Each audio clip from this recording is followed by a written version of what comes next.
اللہ کہتا ہے وقال ربکم ادعونی استجب لکم، تمہارا رب کہتا ہے کہ اے بندے مجھ سے مانگو، میں تمہاری دعاؤں کو قبول کروں گا، میں تمہاری دعاؤں کو جواب دوں گا۔ آپ کو پتہ ہے دنیا میں آپ کسی سے مانگنے جائیں کیا ہوتا ہے؟ ہو سکتا ہے وہ آپ کو دے دے، ہو سکتا ہے نہ دے، کبھی کبھار اگر دے دے تو کیا وہ اتنی خوشی سے ہر دفعہ دے دیتا ہے؟ دوبارہ مانگنے جائیں وہ آپ کا شاید فون ہی نہ اٹھائے، آپ سے ملاقات ہی نہ کرے۔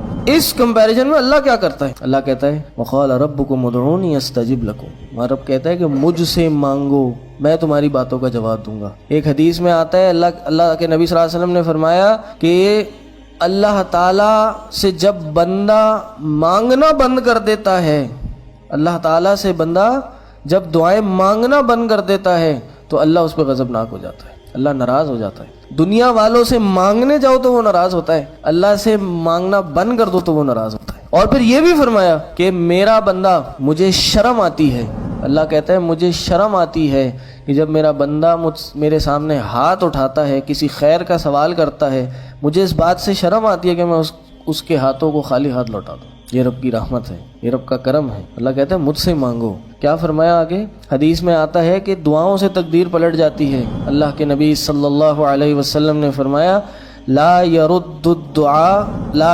القضاء الا الدعاء، قضاء کو، تقدیر کو دعا کے علاوہ کوئی چیز نہیں پلٹ سکتی۔ ولا يزيد في العمر الا البر، عمر میں کوئی چیز اضافہ نہیں کر سکتی سوائے نیکیوں کے۔ اللہ کے نبی صلی اللہ علیہ وسلم نے فرمایا الدعاء ينفع مما نزل ومما لم ينزل، دعا نفع دیتی ہے اس چیز میں جو نازل ہو گئی اور اس چیز میں جو نازل نہیں ہوئی۔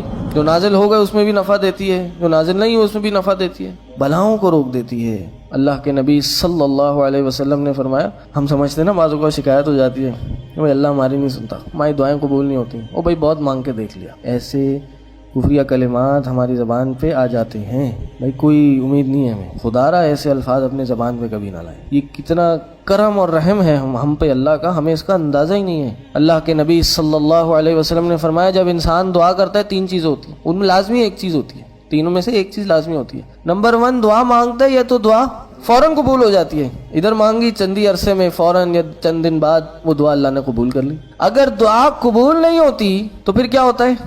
آخرت میں اس دعا کو ذخیرہ بنا کے رکھ دیا جاتا ہے، آخرت کے لیے ذخیرہ کر دیا جاتا ہے۔ آپ نے اس دنیا میں کوئی آسانی مانگی تھی، کچھ بھی اس دنیا میں آپ نے کوئی گاڑی، بنگلہ یا گھر، کپڑے، کچھ بھی آپ نے مانگے، وہ یہاں تو پورے نہیں ہوئے، آخرت میں اللہ نے ذخیرہ بنا کے رکھ دیا۔ ایک اور حدیث میں آتا ہے اللہ کے نبی صلی اللہ علیہ وسلم نے فرمایا کہ قیامت کے دن جب بندہ اپنی ان دعاؤں کو جو دنیا میں پوری نہیں ہوئی ان کو آخرت کے دن پورا ہوتا دیکھے گا تو وہ خواہش کرے گا اے کاش دنیا میں میری کوئی دعا قبول نہیں ہوئی ہوتی۔ پہلی چیز دعا فوراً قبول ہو جاتی ہے، دوسری چیز دعا آخرت کے لیے ذخیرہ بنا دی جاتی ہے، اور تیسری چیز اس دعا کوئی پریشانی، کوئی آزمائش، کوئی بلا آپ پہ آنی ہوتی ہے، آپ دعا مانگتے ہیں اور وہ اللہ آپ سے دور کر دیتا ہے، اور ہم یہاں سمجھ رہے ہوتے ہیں کہ اللہ ہماری دعائیں نہیں سن رہا، ہماری باتوں کو نہیں سن رہا، ہماری دعائیں قبول نہیں ہو رہی۔ یہ کتنی مایوس کن باتیں ہیں۔ تو الدعاء ينفع مما نزل، دعا اس چیز میں بھی فائدہ دیتی ہے جو نازل ہو گئی ہے۔ نازل کیا ہو گئی؟